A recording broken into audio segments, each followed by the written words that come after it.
que não tem lei, a gente já viu isso, ele serve de lei para si mesmo. A gente já falou sobre o gentio, sobre a questão de enganar. O gentio gosta de ser enganado? Alguém no mundo gosta de ser enganado? Chega para você e fala, rapaz, eu tenho um prazer tão grande quando as pessoas me enganam, quando eu descubro que alguém me enganou. Ele fala isso brincando, mas nunca sério. Talvez ele tenha prazer em enganar os outros, mas nunca em ser enganado. E é isso que ele está falando, é isso que a lei fala isso. A lei fala, não furtarás. E você no seu íntimo, mesmo que você não seja judeu, você sabe que se alguém chegar na sua lojinha, né, e pegar algo ali furtivamente, colocar no bolso e sair, você não vai olhar para aquilo e falar, olha, esse cara é esperto, hein? Queria ter um filho assim. Não, não é assim que funciona, né? A lei, ela funciona para todos, porque Deus nos criou dessa forma. Os cachorros não têm isso no coração. Por mais que nós os amemos, eles não têm essa lei no coração. Os macacos não têm, os passarinhos não têm, o sol não tem, as árvores não têm, as rochas não têm. Quem tem a lei de Deus gravada no coração são aqueles em quem Deus colocou fôlego de vida nas suas narinas. Deus colocou em nós a sua imagem e nós temos então essa responsabilidade para com Deus por essa lei. E aí ele diz, visto que ninguém será justificado diante dele por obras da lei, em razão de que pela lei vem o pleno conhecimento do pecado. Esse versículo você precisa gravar. Repete comigo, eu estou brincando, vamos fazer como o pessoal faz, mas repita no seu coração, pela lei vem o pleno conhecimento do pecado. Como eu posso saber que eu sou pecador? Pela lei, né? É a lei que faz isso. Agora a lei tem uma certa limitação. Ninguém será justificado por ele diante de obras da lei, em razão de que pela lei vem o pleno conhecimento do pecado. A lei, ela é um sol, tá? É um sol que estamos aqui tem um salão ali do lado, se você olhar para lá tem um local em que era os quartos antigamente, e se você entra lá dentro, a coisa está feia. Faz muito tempo que ninguém entra lá, é morcego saindo de todo lado, né? É um prédio abandonado mesmo, mas que se você não tiver luz, você não consegue perceber como aquilo é ruim. Então quando você abre aquelas portas e a luz entra, aí você tem noção de como a coisa está feia, né? A luz, ela consegue limpar o ambiente? Ela consegue tirar a sujeira? Não. Ela apenas revela. A lei, ela não consegue te purificar em nada. Ela não consegue te salvar. Você não consegue chegar para uma placa de pare, soltar o carro e fale para o carro obedeça a lei. E o carro vai e pega. A placa de pare não consegue frear seu carro. O raio-x não consegue te livrar da doença, ele só mostra, foi aqui que quebrou.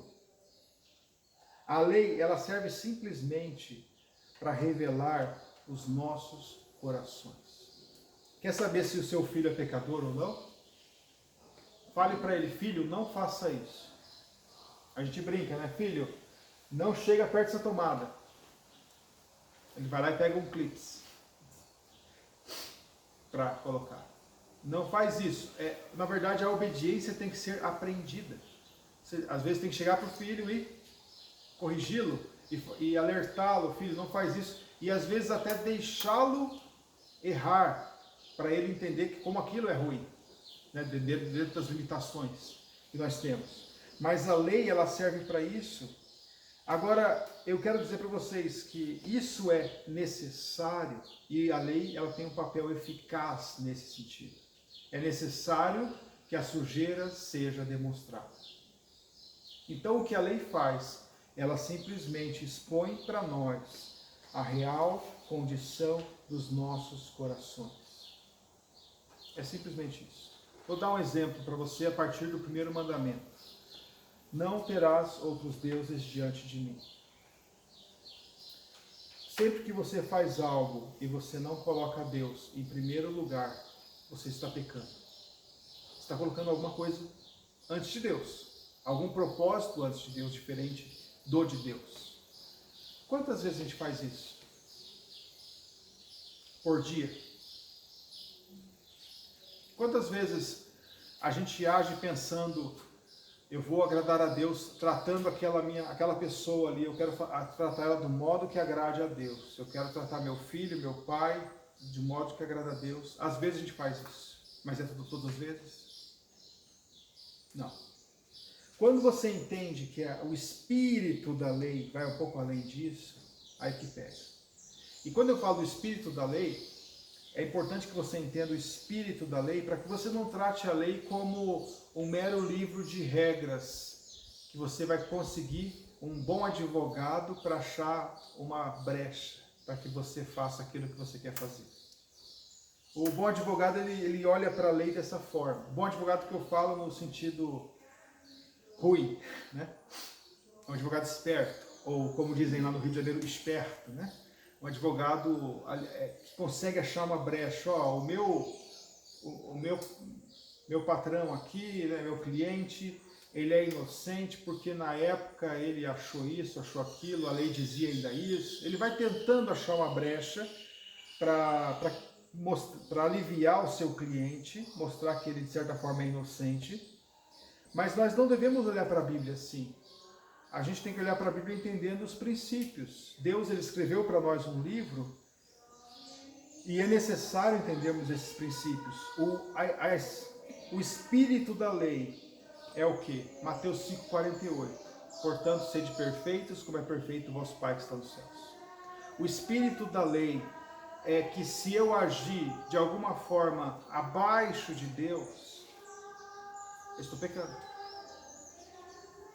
Se eu achar que esse pensamento meu, contrário à lei a Deus, eu achar que ele é de alguma forma superior a Deus, eu manter esse pensamento, eu estou pecando. A essência da lei é essa, é mostrar para nós que o padrão de Deus é Ele mesmo. Ele não mede por outra régua. Ele não nos mede por outra régua. Ele não olha para nós e dá uma nota de santidade para cada um, vê uma média, né? Média ponderada e tal, e nos coloca ali no meio. Não, o padrão dele, a régua pela qual ele nos mede é Ele mesmo. E é isso, esse é o espírito da lei.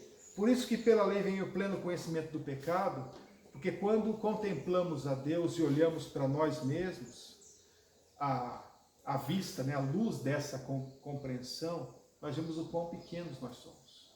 O quão pecadores, o quão miseráveis nós somos. Além desse mandamento tem outros, por exemplo, não tomar o nome de Deus em vão, que a gente tem falado. Não tomar o nome de Deus em vão envolve falar o nome de Deus em vão. Mas é mais do que isso. É você usar a camisa de Deus, 100% Jesus, e agir 100% demônio. Você está levando sobre si o nome de Deus e agindo como o diabo, agindo como um demônio. Isso não fecha. Isso traz para Deus blasfêmia. O nome de Deus é blasfemado entre os gentios por causa daqueles que praticam males, porque eles dizem que carregam sobre si o nome de Deus. Então, tomar o nome de Deus em vão é quando você traz para si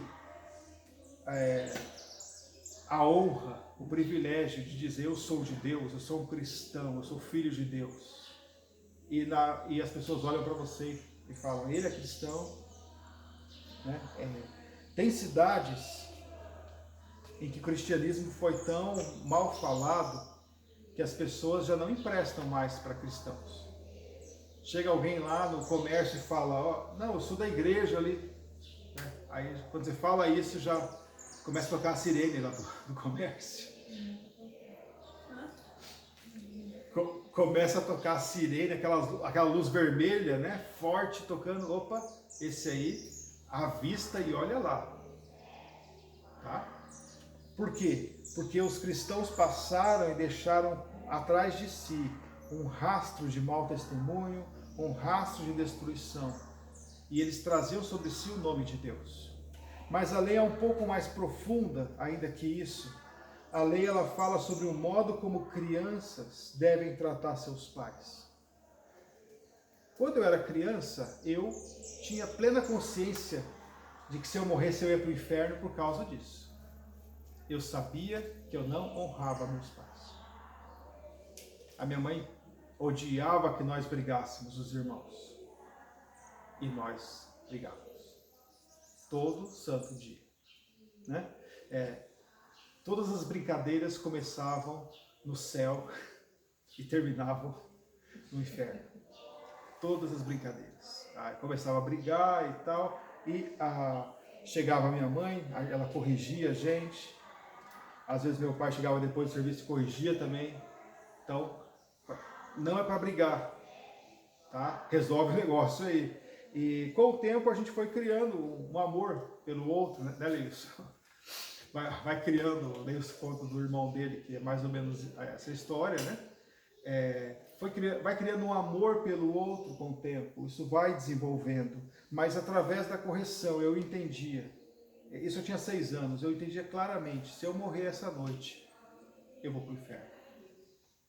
Quando eu passava por um lugar perigoso, que se eu caísse lá embaixo eu morria, né? Eu já passava por ali com o coração na mão. Até que um dia chegou o versículo 21 para mim. Né? Eu tô falando isso, estou lembrando. Talvez tenha uma coleção de nomes estranhos de igreja que a gente tem, né? Você passa em frente das igrejas e vai colecionando os nomes. E essas semanas eu passei em frente de uma que me chamou a atenção.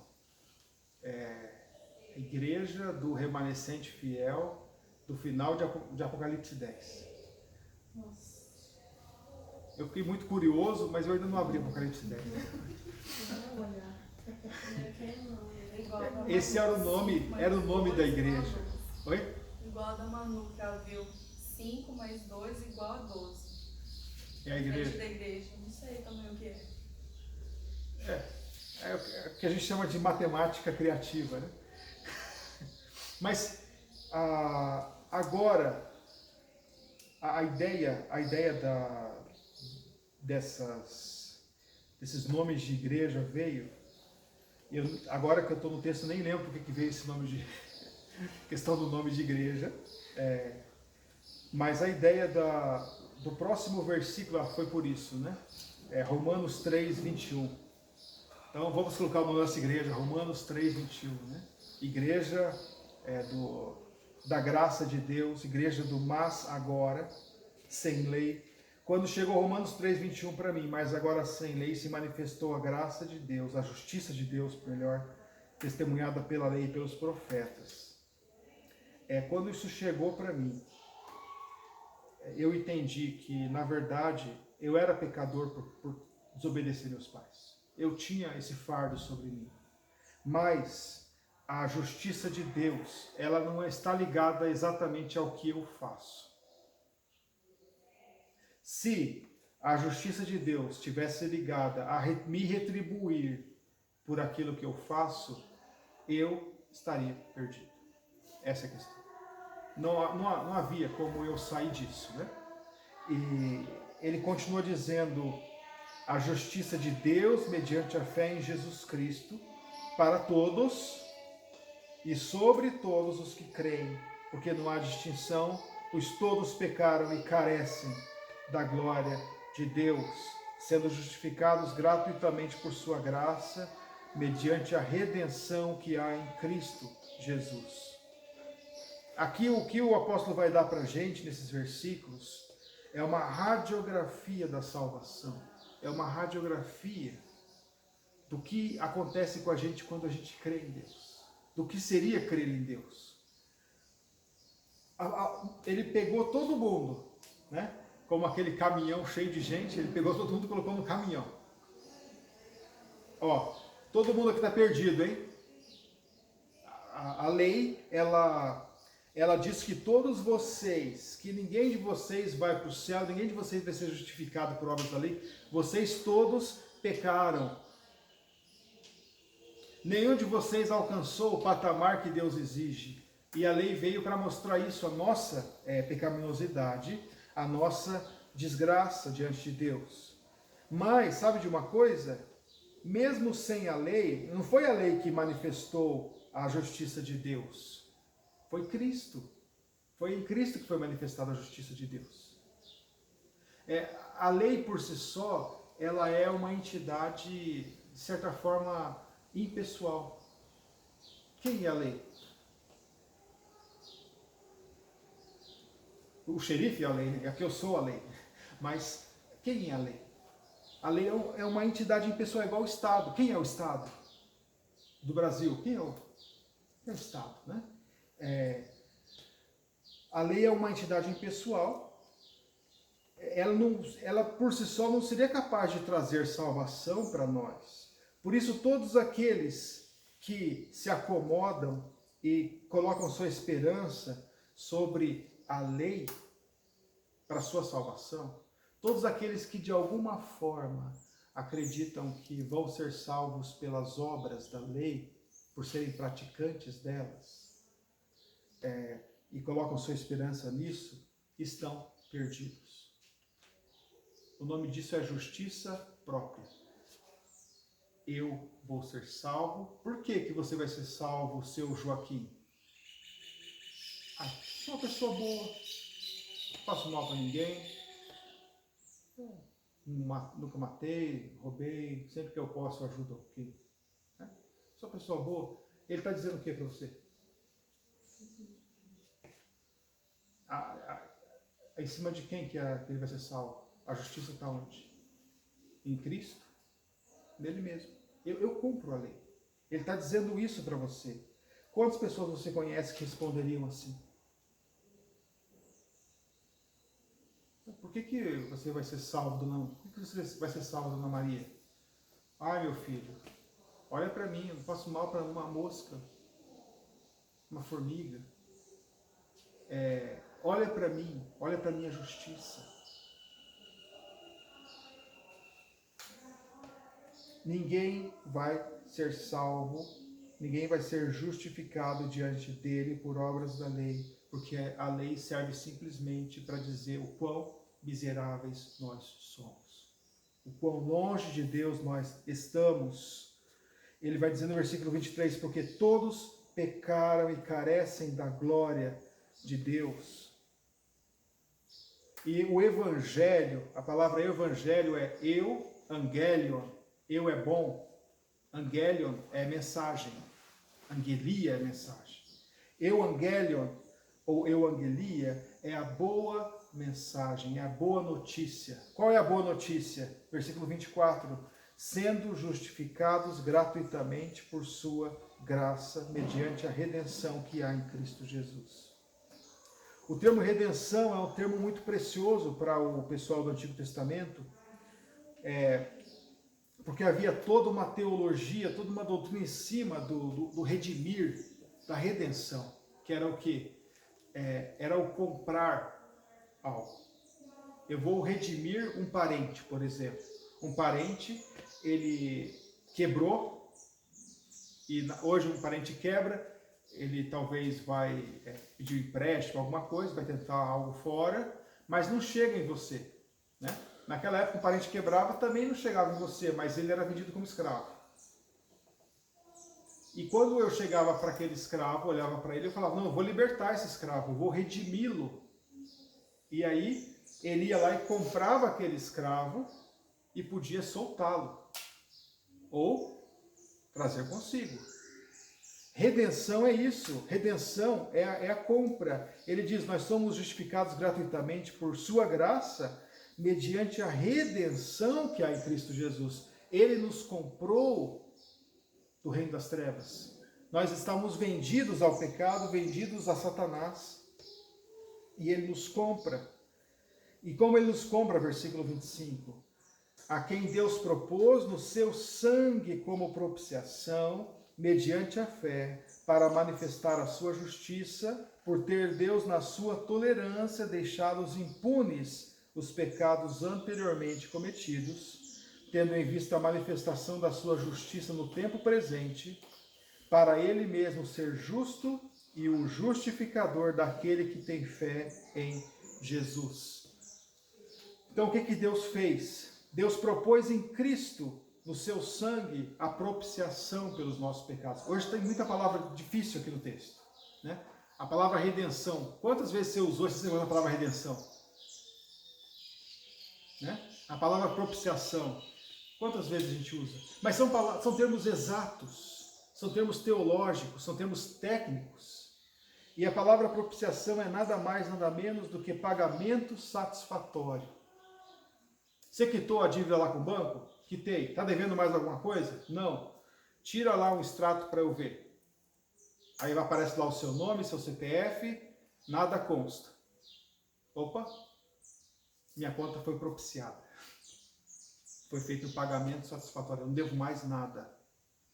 Quando fala de propiciação é isso. É pagamento satisfatório, pagamento total.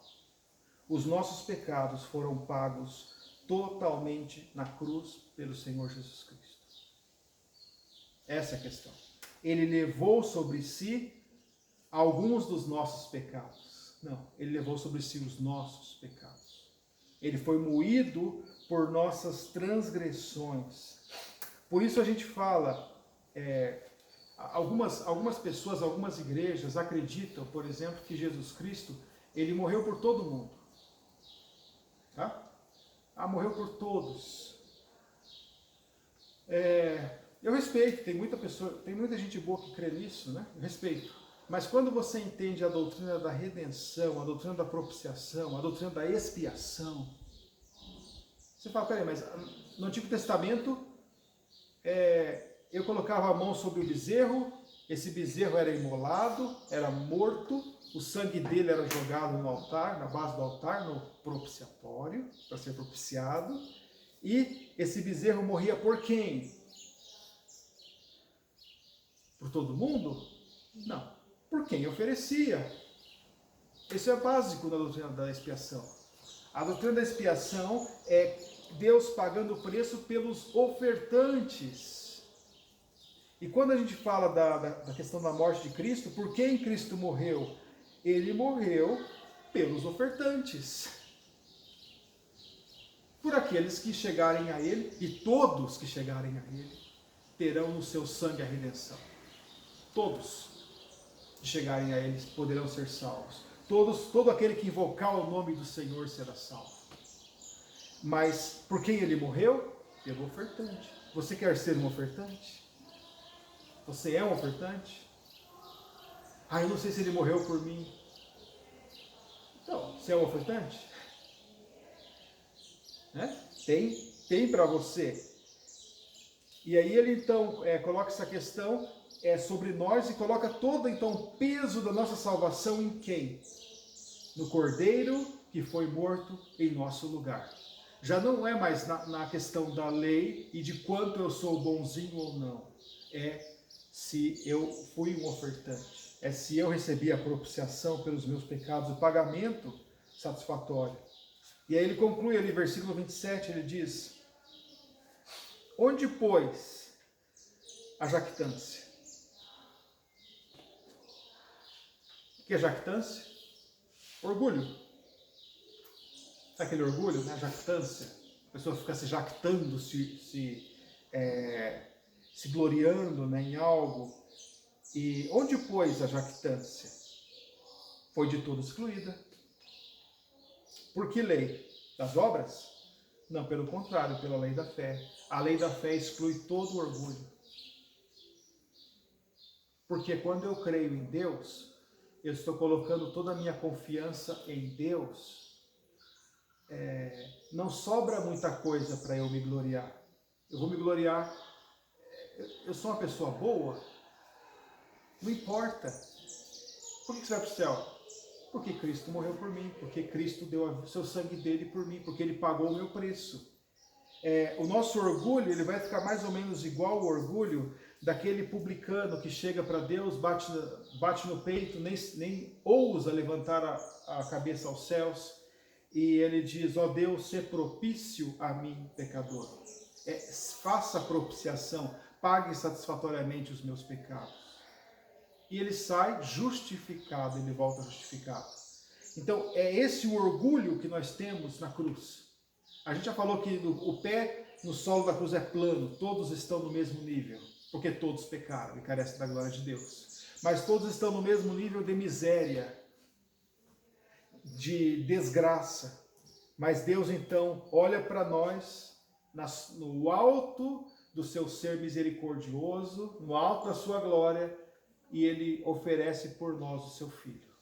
Ele nos ama tanto, apesar dos nossos pecados, ele nos ama tanto que ele nos dá o seu único Filho, para que todos aqueles de nós que cremos nele tenhamos a vida eterna.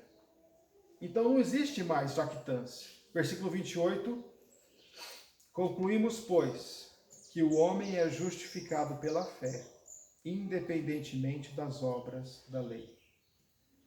Só que ele construiu tudo para chegar nisso, tá? Ele mostrou que a lei não salva, a lei simplesmente mostra nossa miséria, e a lei não tem o poder de nos justificar, mas apenas de nos condenar. E a partir então do sangue de Cristo que foi derramado por nós podemos ser justificados quando colocamos a nossa fé em Deus. E isso é independentemente das obras da lei. Eu vou ler os outros versículos para a gente só concluir. Ele diz: é porventura Deus somente dos judeus? Não é também dos gentios? Sim, também dos gentios. Visto que Deus é um só, o qual justificará por fé o circunciso e mediante a fé o incircunciso, ou seja, todo mundo pela fé. Anulamos, pois, a lei pela fé? Não, de maneira nenhuma. Antes confirmamos a lei. A fé não briga com a lei, porque elas não são concorrentes. Seria como eu dizer para vocês que o aparelho de raio-x está brigando com a caixinha de remédio. Eles são concorrentes. A função dos dois é diferente. Os dois se complementam. Eu olho pelo raio-x e falo: rapaz, sua perna quebrou. Vamos tomar esse analgésico, como começa a lista, né? Sua perna queimou. Desculpa, né? Não quebrou, queimou. Você precisa tomar isso aqui para melhorar a dor, isso aqui para sarar, isso aqui para outro. Eu fiz o diagnóstico com um aparelho e dei outra coisa para ele tomar. O aparelho não sara, o aparelho simplesmente vê o problema. A lei não é anulada pela fé porque elas não são concorrentes. São duas coisas que nós precisamos ter juntas. Por isso, quando alguém fala para você: você vive pela lei ou pela fé? Dá um nó na sua cabeça. Dá um nó. Você fala: eu vivo pela fé. Mas eu não desconsidero a lei. A lei é a norma pela qual eu vivo pela fé. Eu quero agradar a Deus, a lei me diz como. Ela não simplesmente me mostra o pecado, mas ela me diz como agradar a Deus. Como eu posso saber, por exemplo, que eu amo uma pessoa? Já pensou nisso? Quais são os meios objetivos pelos quais eu posso ver que eu amo uma pessoa? Pela lei. A lei me diz. Como eu sei que eu amo o meu irmão ali? Eu mato ele? Não, eu não matei ele. É assim, bom sinal.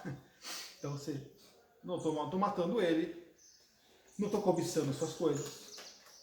Eu não estou cometendo adultério contra ele. Eu não estou mentindo, dando mau testemunho contra ele. Certo? Como eu sei que eu amo meus pais?